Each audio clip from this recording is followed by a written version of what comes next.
자, 우리가 붙잡을 언약의 말씀의 제목은 문제 인생에서 기적을 누리는 인생으로라는 제목입니다. 제목이 굉장히 좋습니다. 21세기 안디옥 교회는 가장 확실한 복음을 가진 교회이고 성경적인 기도응답의 비밀을 가진 교회입니다. 그리고 말로만 구호만 외치는 게 아니라 목사인 저부터 먼저 전도하는 교회입니다. 이런 21세기 안디옥 교회에 마음을 담고 섬기며 헌신한다? 이거는요, 냉수 한 그릇이라도 하나님의 복을 받을 줄 믿으시길 바랍니다. 그런데 섬기고 헌신하는 것도요, 이렇게 보니까 시간표가 있더라고요. 아무 때나 할 수 있는 게 아닙니다. 여호와께서 허락하시고 힘 주실 때 마음껏 누리시길 바랍니다. 자, 시간표 제가 얘기를 했는데 서론입니다. 하나님의 말씀인 성경은 세상 모든 사람에게 인생 시간표가 있다라고 말씀하셔요. 첫 번째, 성경에 하나님 떠난 사람들의 인생 시간표가 나와 있는데 이런 분들은요, 세 가지 공통점이 있어요. 첫 번째는 하나님을 떠난 사람들인데 분명히 하나님을 몰라요. 그런데 우리보다 훨씬 더 훌륭해요. 그러나 하나님을 떠난 원죄, 조상들이 우상숭배한 죄, 그리고 스스로 알게 모르게 짓는 자범죄까지 이 죄로 범벅이 돼 있어요. 죄는요, 해결하지 못하면 대가가 따릅니다. 그리고 그 죄의 대가는 반드시 대물림돼 버려요. 이걸 전혀 모르고 있어요. 그래서 나름 훌륭한데 원치 않는 저주와 재앙을 자꾸 당하는 인생 시간표에 서게 되는 거예요. 또 두 번째, 하나님 떠난 사람들인데 우리보다 훨씬 더 능력이 있다니까요. 그러니까 잘 모르는 교인들은 자꾸 이제 헷갈리는 거예요. 아니, 나는 교회 다니는데 저분은 불신자인데 왜 나보다 뛰어나지? 헷갈리는 거예요. 그러나 눈에 보이지 않게 지금도 활동하는 영적인 존재를 전혀 모릅니다. 그 존재가 바로 성경에서만 밝히고 있는 사단, 마귀라는 존재예요. 여러분, 스마트폰 하나로 거의 모든 것을 하는 시대잖아요. 굉장한 시대예요. 그런데 우리 20대 우리 청년들 우울증 환자가 20만 명이 넘어버렸어요. 또 물침대에서 잠을 자는 시대잖아요. 심지어는. 그런데 우리 60대 중장년층이 불면증 환자가 제일 많대요. 왜 그런가요? 사단은 이 세상 임금으로 군림하고 있어요. 그러면서 하나님 떠난 사람들을 싹 다 붙잡고 있기 때문에 나름 능력이 있는데도 불구하고 사탄이 주는 실패와 고통을 계속 당하는 인생 시간표가 펼쳐지는 거예요. 자, 세 번째. 하나님 떠난 사람들인데 우리보다 훨씬 더 수준도 높다니까요. 그러나 창세기 3장 아래에 있는 세상에 출생할 때부터 가지고 있는 운명을 몰라요. 여러분, 운명이라는 말은 영원한 저주가 임한 상태를 운명이라 그래요. 자, 이 운명이 바로 성경에서는 지옥이라고 말씀하셔요. 무슨 얘기입니까? 인간의 힘으로 바꿀 수 없다라는 거예요. 운명이라는 거예요. 다시 말하면 지옥 가기 위해서 태어났고 지옥 같은 인생을 살다가 죽어서 진짜 지옥에 가는 거예요. 이게 운명이에요. 이 지옥 운명은 인생 시간표를 자꾸 허무, 방황으로 끌고 가요. 자, 정리하면 하나님 떠난 사람들의 인생 시간표는 한마디로 문제 인생 그 자체예요. 두 번째입니다. 성경의 반대로 하나님을 만나고 누리고 증거하는 사람들의 인생 시간표도 나와 있어요. 이런 분들은 크게 두 가지 공통점이 있더라고요. 첫 번째는 하나님을 만나고 누리고 증거하는 사람들은요, 나름대로 각자 주어진 환경, 상황, 형편, 처지, 입장, 이게 다 다르거든요. 그런데 상관없이 변화된 신분을 누리는 인생 시간표가 계속 펼쳐져요. 무슨 말이냐면 원래 우리는 태어날 때부터요, 마귀의 노예, 마귀의 종이었어요. 그러니까 자꾸 종 노릇을 하는 거예요. 마귀가 좋아하는 일을 자꾸 하는 거예요. 이게 우리 마귀의 자녀라는 우리의 신분이었어요. 그런데 어느 날 전도자가 전하는 예수가 그리스도, 이 복음을 성령께서 마음의 문을 열게 하셔서 듣게 하시고 또 믿어지도록 역사하셨어요. 그래서 영접하게 하셨어요. 그리고 예수님을 그리스도로 믿고 영접하는 그 순간 성령께서 마음속에 들어오셔서 영원히 함께 하십니다. 그러면서 너는 구원받은 하나님의 자녀야, 이 사실을 보증하고 계시는 거예요. 이걸 성령님을 우리를 향한 증인이라고 하시는 거예요. 자, 하나님의 자녀가 맞다는 증거를 그러면서 계속 주시는 거예요. 여러분, 하나님의 자녀가 맞다는 대표적인 증거가 성경 66권과 교회사를 보니까요, 대표적인 증거들이 있더라고요. 가장 첫 번째 뭐냐면은 갑자기 돈벼락 맞는 게 아니에요. 그리스도, 이 복음이 희한하게 자꾸 깨달아져요. 이거는 천금을 줘도 바꿀 수 없는 축복입니다. 갑자기 막 병 낫고 막 할렐루야 놀렐루야 하는 게 아니에요. 자꾸 복음을 전하고 싶은 마음이 일어나요. 뭐 내가 갑자기 어마어마해지는 게 아니고 복음 안에 모든 것이 다 들어있다, 이 인생의 결론이 자꾸 내려져요. 그러면서 환경, 상황, 입장, 처지, 뭐 형편, 이것과 아무 상관없이 평안이 와요. 여러분, 평안이란 단어가 얼마나 중요한 단어인지 모르시죠? 우리가요, 천금 같은 막 어마어마한 문제가 와도요, 평안하잖아요. 전혀 문제 노릇을 못해요. 이 절대 평안을 복음 안에서 주시는 거예요. 그러면서 이 모든 환경, 뭐 상황, 형편, 처지, 입장 이런 걸 싹 다 응답의 문으로, 축복의 문으로 바꿔주셔서 전도할 수 있도록 간증거리가 되게 해주시는 거예요. 두 번째입니다. 하나님을 만나고 누리고 증거하는 사람들은 어떤 공통점이 있냐면 인생의 목적, 이유, 방향, 이게 딱 정해져 있어요. 그게 바로 뭐냐면 세계복음화예요. 우리 21세기 안디옥교회 기도 제목으로 말하자면 7천 목장, 5가지 회복, 5가지 비전, 5가지 방향이에요. 이게 인생 속에 자꾸 이제 때를 맞춰서 펼쳐지는 거예요. 그리고 여기에 인생의 목적, 이유, 방향을 맞춘 하나님의 자녀들을 위해 하나님께서는 천사들을 보내시는 거예요. 그리고 보호하시는 거예요. 그리고 우리를 방해하는 사탄의 세력을 그때 무너뜨리시는 거예요. 자, 정리하면 하나님을 만나고 누리는 사람들의 인생 시간표는 한마디로 기적을 누리는 인생 그 자체입니다. 제가 서론에서 오늘 제목의 의미들을 거의 말씀드렸어요. 문제 인생에서 기적을 누리는 인생으로. 자, 본론 첫 번째입니다. 세상 사람들은요, 여러분 착각하지 마세요. 이분들이 말을 안 하고 숨겨서 그렇지 실제로는요, 문제투성이 인생을 살아가고 있어요. 저도요, 재벌도 만나보고 정치인도 만나보고 아주 뛰어난 엘리트 전문인들도 만나봤어요. 다 숨기고 있더라. 문제투성이 인생이에요.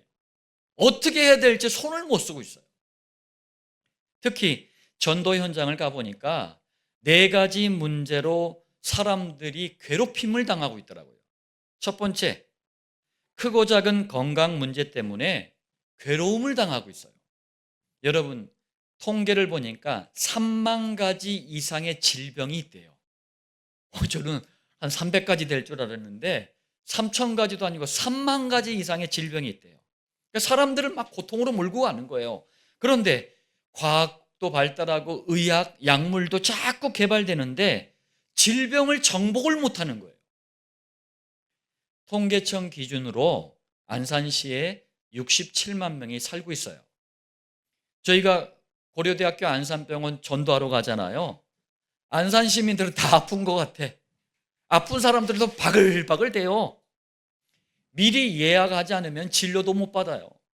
설령 진료 받는다 해도 하루 반나절 이상 걸려요. 너무 많아요.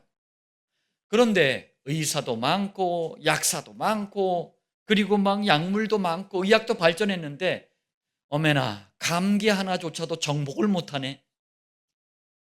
두 번째, 다른 사람에게 말도 못해요. 그러면서 남모르게 막 시달려요. 정신과 마음의 문제 너무 심각해요. 멀쩡하게 보이는데 눈에 보이지 않게 정신고통을 당한 사람들이 너무 현장에 많아요. 아빠가 이제 자기 아이를 학교에 데려다 주려고 차를 시동을 딱 거는데 웬 남자가 갑자기 뚝 나타나더니만 이 차를요, 아빠 차를 갖다 발로 막 차버리는 거예요. 이제 경찰에 신고해 경찰한테 잡혀갔는데 이 남자가 그러는 거예요. 발로 찬 남자가 아, 내 귀에 이 차를 발로 차라고 자꾸 소리가 들려가지고 찼다라는 거예요. 정신과 마음의 문제로 고통당하는 분들이 너무 많습니다. 세 번째, 위기의 가정, 이미 깨어진 가정, 상처만 남은 가정. 지금요, 가정 문제가 가족들에게 큰 아픔과 상처를 주고 있어요. 이 가정 문제는 단순히 부부 문제로 끝나는 게 아니에요. 부부 간의 갈등으로 끝나지 않습니다. 자녀 문제로, 후대 문제로 반드시 연결이 돼요. 주중에 교회 주차장 근처에서 중고딩쯤 돼 보이더라고요. 남자아이들 6명이서 서로 이제 싸움이 붙었어요. 두 놈은 보니까 제가 보니까 UFC 경기를 많이 봤나 봐. 두 놈이서 폼을 제대로 잡고 싸우더라고요. 그리고 또 두 놈은 그걸 또 찍고 있어. 두 놈은 또 담배 피면서 그거 보고 있고. 예. 여러분, 우리 현장의 아이들이, 후대들이 단순히 그냥 무너지는 게 아니에요. 가정에서부터 무너지니까 무너지는 거예요. 네 번째, 경제 문제는 언제 터질지 모르는 시한폭탄처럼 우리의 삶을 위태롭게 만들고 있어요. 물가는 자꾸 치솟습니다. 사람들은 넘쳐나는데 좋은 일자리는 턱없이 부족해요. 또 지금 여러 나라에서 크고 작은 전쟁이 일어나고 있어요. 이런 모든 것들이 경제를 더욱 불안하게 만들고 있는 거예요. 그리고 실제 경제, 이 돈이요, 흑암 쪽으로 자꾸 흘러가고 있어요. 타락 쪽으로 흐르고 있고 범죄 쪽으로 흐르고 있고 종교 쪽으로 자꾸 흐르고 있습니다. 다시 말하면 범죄, 마약, 폭력, 타락 쪽으로 돈이 흐르고 있는 거예요. 이단, 사이비, 종교단체 쪽으로 돈이 흐르고 있는 거예요. 현장에 가면 우리가 파수대 들고 돌아다니는 여호와의 증인들 보잖아요. 그리고 자칭 하나님이라고 우기다가 방광암으로 죽은 문선명이 만든 통일교, 또 장길자가 세운 안상홍 증인의 하나님의 교회, 이만희의 신천지 뭐 등등등 많은 이단 사이비 종교단체들을 보게 돼요. 그런데 이 단체들이요, 재력이 막강합니다. 경제가 어려움을 당하는 데는 이유가 있는 거예요. 또 그리스도를 막으려는 흑암단체, 뉴에이지는 인간도 하나님이 될 수 있다 이런 거예요. 또 프리메이슨, 전 세계 경제, 문화, 정치, 군사 모든 면에서 장악을 하고 있죠. 유대인들, 또 천주교, 이슬람교까지 경제를 장악하고 있어요. 그래서 성경은 예수님의 재림이 다가올수록 경제가 더 어려워진다라고 말씀하는 거예요. 자, 한마디로 우리가 살아가는 이 시대와 현장은 총체적인, 전체적인 위기를 만났어요. 특히 이 네 가지 문제로 고통당하는 시대와 현장은 참된 해답을 기다리고 있습니다. 자, 그래서 우리 두 번째입니다. 본론 두 번째예요. 여러분, 먼저 꼭 기억하시길 바랍니다. 창세기 3장 아래에 있는 인생은 창세기 3장 문제가 까마득한 옛날 얘기가 아니에요. 지금도 계속되는 문제예요. 예수님이 재림하실 때까지 이 세상은 이 문제 아래 갇혀 있는 거예요. 우리는 다만 여기서 구원받은 것 뿐입니다. 창세기 3장 아래에 있는 인생은 항상 문제 인생일 수밖에 없습니다. 첫 번째, 오늘 본문에도 포도주가 부족한 문제가 일어났어요. 무슨 말이냐면 이스라엘 가정들이 결혼잔치를 하잖아요. 그러면은 손님들이 와가지고 식사도 하고 물이 부족한 지역이기 때문에 포도주를요, 음료수처럼 마셔요. 그 지역에 가서 포도주 마신다고 비난하면 안 됩니다. 그거 음료수예요, 음료수. 그런데 너무나 중요한 결혼잔치란 말이에요. 여기에 포도주가 모자라다? 이거는 굉장한 신뢰, 결례가 되는 거예요. 오늘 본문에 갈릴리 가나라는 지역이 있는데 여기서도 결혼잔치가 어느 가정에서 열린 거예요. 그래서 포도주를 준비했거든요. 요한복음 2장 6절, 거기에 유대인의 정결 예식을 따라 두세 통 드는 돌 항아리 6이 놓였는지라. 결혼잔치이기 때문에 평상시보다 더 많은 양의 포도주를 준비하잖아요. 왜 많은 양의 포도주라고 제가 얘기하냐면 2장 6절에 두세 통 드는이란 말이 들어가는 이런 말이에요. 두세 통 들어가는 돌 항아리. 자, 이 말은 무슨 의미냐면 돌 항아리 하나에, 돌로 만든 항아리 하나에 물이 두세 통이나 들어간대요. 나라마다 좀 계산법이 좀 다르긴 한데 이게 어느 정도 양이냐면 대략 70리터에서 120리터가 들어가는 돌 항아리예요. 굉장히 큰 거예요, 나름. 자, 이렇게 큰 항아리가 당시에 유대인들 집집마다 집 앞에 입구에, 집 입구에 돌 항아리들이 있었어요. 왜 그러냐면 민수기 19장을 보면 이해가 되는 말이에요. 이 민수기 19장에 보면은 속죄를 위해, 내가 죄를 졌잖아요. 그럼 죄 용서를 받기 위해서 암송아지를 잡거든요. 또 죽은 사람의 시신을 만졌을 때, 그리고 한 집안에 살던 가족이 죽었을 때, 자, 이런 일들은 전부 창세기 3장에서부터 시작된 일이고 부정한 일이란 말이에요. 그래서 이런 일들을 마친 후에는 내가 정결하게, 이게 물이라는 게 복음의 말씀이거든요. 내가 복음의 말씀으로 씻겨낸다라는 의미로 옷을 빨고 몸을 씻는단 말이에요. 그렇기 때문에 유대인들 집집마다에는 돌 항아리들이 한두 개씩은 반드시 있어요. 그런데 결혼잔치란 말이에요. 그러니까 더 많은 포도주를 준비하기 위해서 돌 항아리가 몇 개? 6개나 있었던 거예요. 2장 6절, 6이 놓였는지라. 6개면 곱하기 6을 하면 몇 리터가 되는 거예요? 적게는 420리터에서 많게는 720리터나 되는 거예요. 어마어마한 포도주 양 아닙니까? 양이 많잖아요. 충분한 거예요. 그런데도 포도주가 떨어져 버린 문제가 터진 거예요. 여러분, 우리 인생도 항상 똑같아요. 우리가 막 열심히 준비하고 애써서 막 준비하고 뭔가를 한 것 같은데 부족해. 나름대로 그냥 최선을 다하고 하는데 항상 한계를 만나. 이게 우리 인생이에요. 두 번째, 그런데 이런 인생의 문제를 만났을 때 인생의 결론과 해답이 그리스도 안에 있다. 이 사실을 잘 모르는 교인들은요, 문제를 만나면 만날수록 자꾸 다른 답을 붙잡아요. 그러면 문제가 해결되는 게 아니고 그야말로 문제 인생이 돼버려요. 이 좀 더 구체적으로 말하면 복음을 잘 모르고 교회 다니는 교인들이 너무나 많아요. 이런 분들은 문제를 딱 만나잖아요. 문제의 해답이 그리스도다. 이걸 몰라요. 그러니까 자꾸 육신으로, 이 몸으로 뭔가를 체험하려는 신비주의에 빠져버립니다.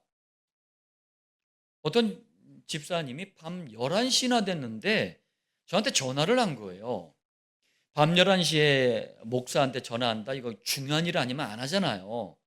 그래서 제가 이제 뭔가 중요한가 보다 해서 전화를 받았어요. 그랬더니 목사님, 제가 너무 중요한 일이 있어서 연락을 드렸는데 하면서 자꾸 민기적 이렇게 그래요. 뜸을 들여. 그래서 정말 중요한 일인가 보다 생각을 했어요.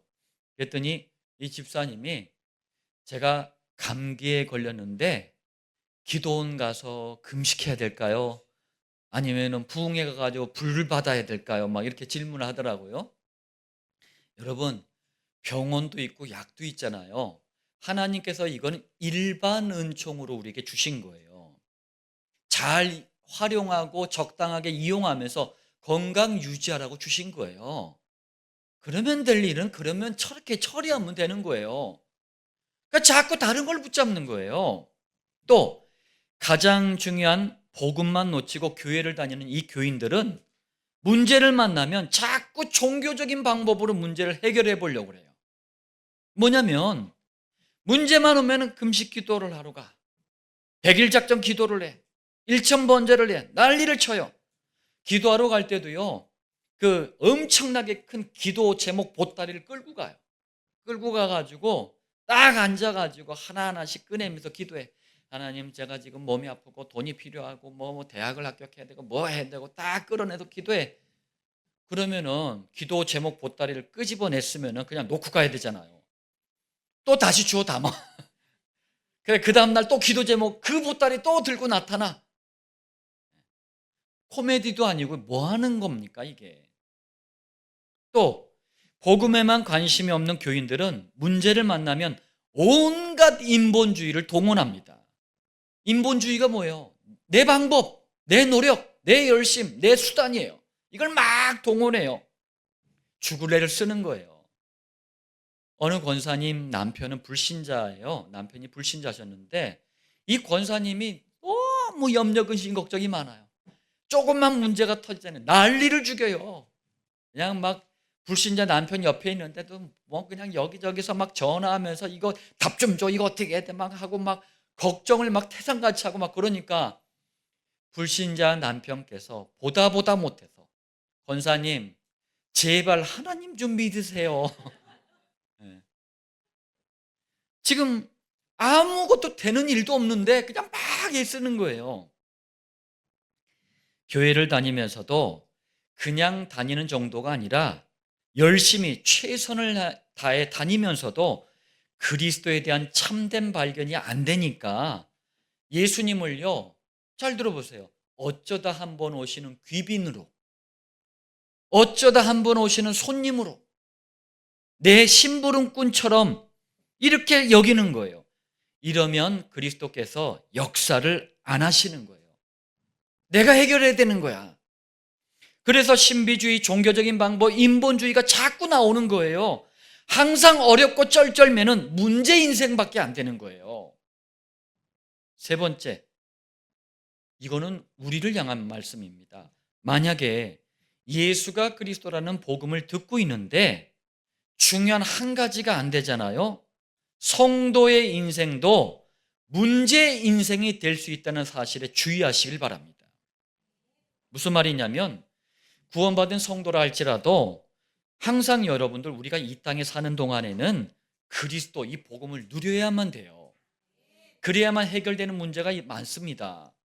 그런데 성도에게 문제가 올 때 그리스도가 주인이 돼야 되는데 어쩌다 한번 오는 귀빈, 손님, 내 심부름꾼처럼 되면 어떻게 되겠습니까? 성도 인생도 자기 자신도 모르게 문제 인생이 돼버리는 거예요.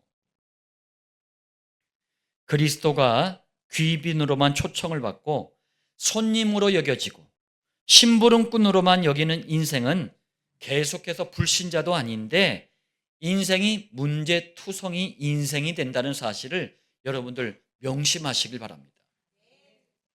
본론 세 번째입니다. 현재 지구에는 우리가 사는 이 지구에는요 81억 6천만 명이 넘게 살고 있어요.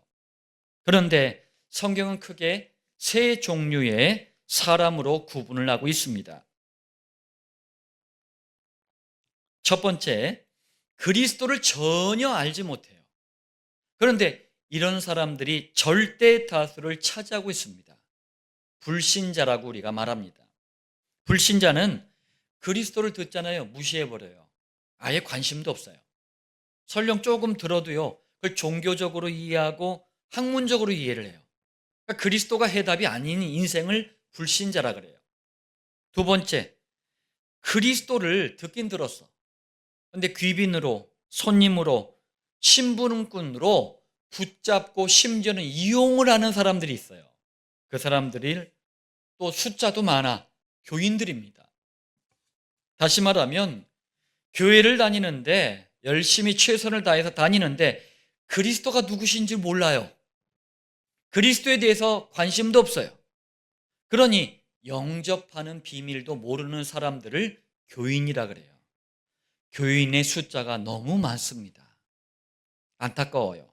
이러니 교인들은요, 문제 바가지를 쓸 수밖에 없는 거예요. 그때마다 그리스도를 귀빈으로 이용을 해. 문제가 터질 수밖에 없는 거예요. 그때마다 그리스도를 손님으로 이용을 해. 문제가 당연히 올 수밖에 없는 거예요. 그때마다 그리스도를 심부름꾼으로 이용을 해요. 이러니 교회를 다니면서도 교인들의 인생은 마치 불신자처럼 문제 인생밖에 안 되는 거예요. 또 교인들은요, 자기가 똑똑한 줄 알아요. 아주 약삭 빠르고 머리도 잘 굴린다고 생각을 해요. 그러니까 그리스도를 귀빈으로 손님으로 신분꾼으로 이용을 하는 거예요.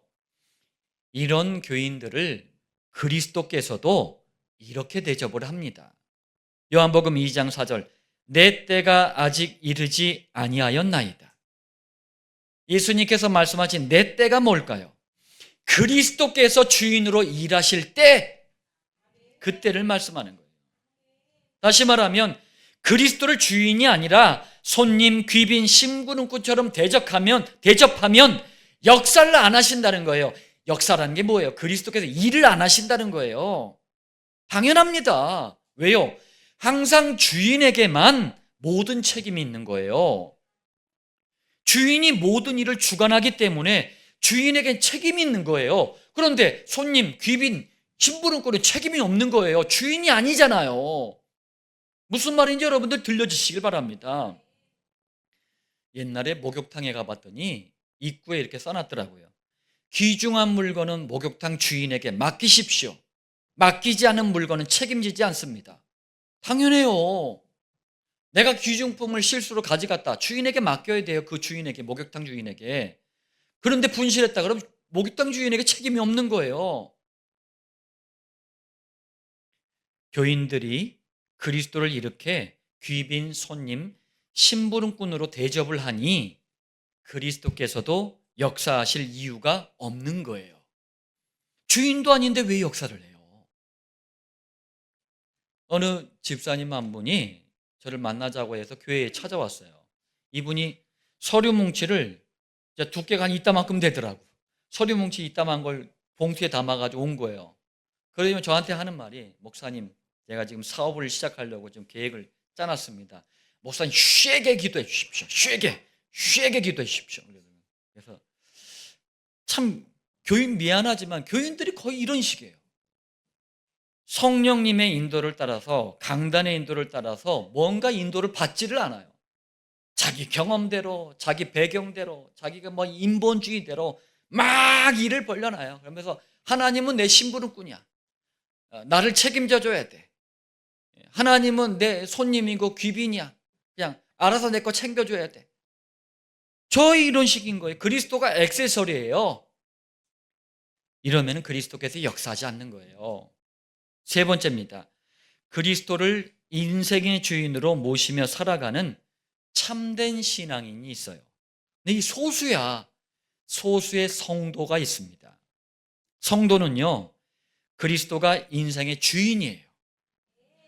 요한복음 2장 5절, 그래서 무슨 말씀을 하시든지 그대로 하라. 이 말씀처럼요, 그리스도만 따르겠다. 이 결단을 한 사람들이에요. 그러니까 그리스도께서도 이 성도의 인생을 책임지고 역사하는 거예요.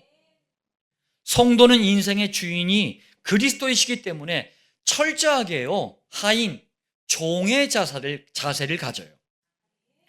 하인 종이라고 하니까 여러분 오해는 하지 마세요. 뭔가 그리스도께서 강압적으로 막 누르고 강제시키고 그런 게 아니에요. 뭐냐면 그리스도의 너비, 길이, 높이, 깊이, 이 그리스도의 충만함을 자꾸 깨달으니까 너무 자연스럽고 너무 즐겁고 너무 행복한 순종을 말하는 거예요. 불신자들이 마귀에게 잡혀가지고 순종하는 그 순종하고요, 하나님의 자녀인 성도가 하나님께 드리는 순종하고 원어가 달라요. 불신자들은 마귀가 막 누르고 겁주니까 강제적인 순종이에요. 행복하지 않는 순종이에요. 그건 너무 불안한 순종이에요. 하나님의 자녀의 순종은 자연스럽고 즐겁고 행복한 거예요. 제가 복음을 모르고 교회를 다닐 때 부모님들이 교회 나가! 그랬어요. 교회 나가! 우씨! 막 그랬어요. 그때 순종이 안 되더라고. 왜? 그리스도가 누군지 모르니까. 그리스도를 딱 깨달으니까요, 너무 행복한 거예요. 기다려지는 거예요. 너무 즐거워, 인생이. 제가 만약에 그리스도 모르고 막 율법적으로 눌리다가 목사가 딱 됐다. 아마 지금 여기서 여러분들 막 누르고 있을 거예요. 똑바로 살아! 왜? 이러고 있을 거야, 아마. 불독처럼. 여러분, 행복한, 자연스럽고 너무나 즐거운 순종의 비밀을 누리시길 바랍니다. 성도는 인생의 주인이신 그리스도의 말씀을 따라갑니다. 그리스도께 철저하게 순종하기 때문에 주인 되시는 그리스도께서는 여러분에게 기적을 누리는 인생으로 책임져 주시는 거예요. 그 증거가 오늘 본문이라니까요. 자, 그리스도를 낳은 육신의 어머니가 마리아예요. 마리아가 결혼잔치에 가정의 문제가 터져버렸잖아요. 포도주가 부족한. 그 하인들에게 가가지고 마리아가 얘기를 합니다. 인생의 주인 되시는 그리스도께서 무슨 말씀을 하시든지 야, 그대로 따라해. 2장 5절 무슨 말씀을 하시든지 그대로 하라. 이 태중에서 그리스도를 잉태할 때부터 천사가 와서 이 잉태된 아들이 누군지 얘기해 줬잖아요. 그리고 출생하고 나서 성장하는 과정을 통해서 이건 내 아들이 아니라 그리스도구나, 이걸 확인한 어머니가 마리아란 말이에요. 그러니까 인생의 문제 현장에서 딱 서가지고 해답은 내가 육신으로 낳은 아들 그리스도밖에 없구나, 이걸 아셨던 거예요. 그래서 하인들에게 부탁하는 겁니다. 그리스도께서 하시는 대로, 말씀하시는 대로 해라. 자, 그런데 그리스도께서 너무 이상한 말씀을 하셔요. 지금 결혼잔치에 포도주가 없는 큰 문제가 터진 거잖아요. 갑자기 뭐라고 하느냐? 요한복음 2장 7절 항아리에 뭐를 채우라? 물을 채우라. 말이 안 되잖아요. 포도주를 채워라, 뭐 이래야 되잖아요. 우리의 지식이나 경험, 과학에도 맞지가 않는 말 아닙니까? 포도주가 부족하면 물이 아니라 당연히 포도주를 부어야 돼요. 그런데 하인들이 순종을 해요. 2장 7절 아기까지 채우니 가득 채운 거예요. 그럼 이쯤 하셨으면 그냥 적당하게 그냥 뭐 하시든가 멈추시든가 하셔야 되는데 더 황당한 말씀을 하시네. 2장 8절 이제는 떠서 연회장에게 갖다 주라. 여러분, 연회장은 잔치를 주관하는 사람을 연회장이라 그래요. 연회장한테 만약에 이 포도주 없는데 이거 갖다 주면 뺨 맞아요. 야, 니들 나 장난하는 거야? 왜 포도주 가져와야지, 물 가져와. 그리고 결혼잔치에 온 손님들 이거 나눠줘 보세요. 물 나눠줘 보세요. 난리가 날 거 아닙니까? 저도 옛날에 술고래였을 때 술이 막 취해도요, 나중에 술을 먹는다고 막 계속 막 마시거든요. 좋은지 나쁜지도 모르고 마셔요. 그래도 물은 구별을 하지. 그럼 난리 날 거 아닙니까? 자, 그럼에도 불구하고 하인들은 그리스도의 말씀을 따라가면서 절대적으로 순종합니다. 요한복음 2장 8절 갖다 주었더니. 상황이 좋고 환경이 좋아서 순종한 게 아니잖아요. 그리스도께서 말씀하셨기 때문에, 그리스도의 말씀이기 때문에 순종한 거예요. 억지나 억압에서 나온 게 아니라 그리스도에 대한 발견, 고백, 체험, 누림 속에서 나오는 너무나 자연스럽고 즐겁고 행복한 순종에는 그리스도께서도 기적으로 역사하시는 거예요. 억지로 하지 마세요.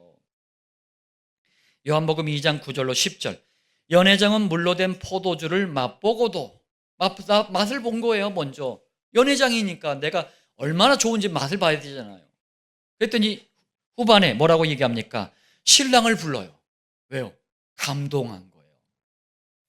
말하되 사람마다 먼저 좋은 포도주를 내고 취한 후에 낮은 것을 내거늘 그대는 지금까지 좋은 포도주를 두었도다. 연회장의 잔치를 여러 번 주관을 해본 사람 아닙니까? 이런 걸 본 적이 없는 거예요. 사람들이 처음에는 마실 때니까 좋은 포도주를 준단 말이에요. 알딸딸해지면 이제 좀 질 떨어지는 포도주를 준단 말이에요. 그런데 나중에 알딸딸한데도 더 맛있는 포도주, 최고의 포도주를 준 거예요. 여러분, 물하고 포도주는 완전히 다른 겁니다. 달라요. 하인들은 말씀에만 의지해서 물을 갖다 준 것인데 그리스도께서는 최고급의 포도주로 바꾼 거예요. 기적을 베푸신 겁니다.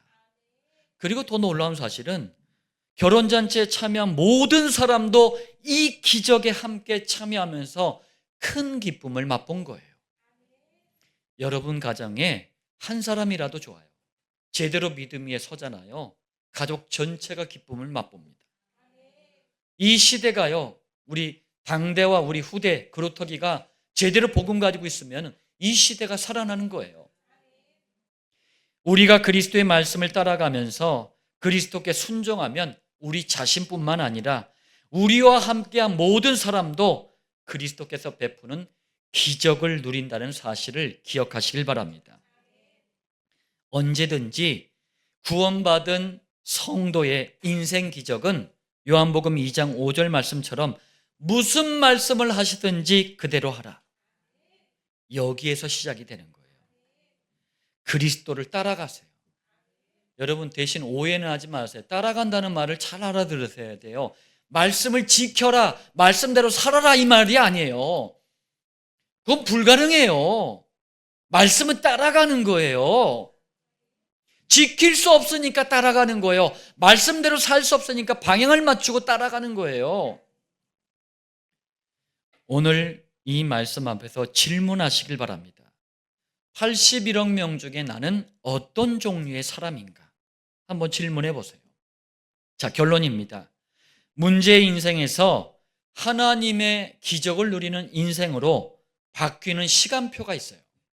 자, 이 시간표를 어떻게 맞이하는지 세 가지 성경적인 방법이 있습니다. 첫 번째, 예수가 그리스도라는 복음이 진정으로 발견되고 고백되고 체험되고 누림이 될 때 문제의 인생에서 하나님의 기적을 누리는 인생으로 바뀌는 이 시간표가 그때 시작이 돼요. 다른 때는 시작 안 돼요. 다른 길은 없어요. 그리스도를 통하지 않는 기적은 가짜. 그리스도를 통하지 않는 은혜도 가짜. 그리스도를 통하지 않는 진리도 가짜예요. 그리스도를 통해서만 참된 기적이 시작되는 거예요. 그래서 우리가 그리스도 복음만 선포되는 강단 말씀에 집중하는 거예요. 두 번째, 하나님의 기적을 누리는 인생이 되도록 6일 동안 삶의 현장에 돌아가잖아요.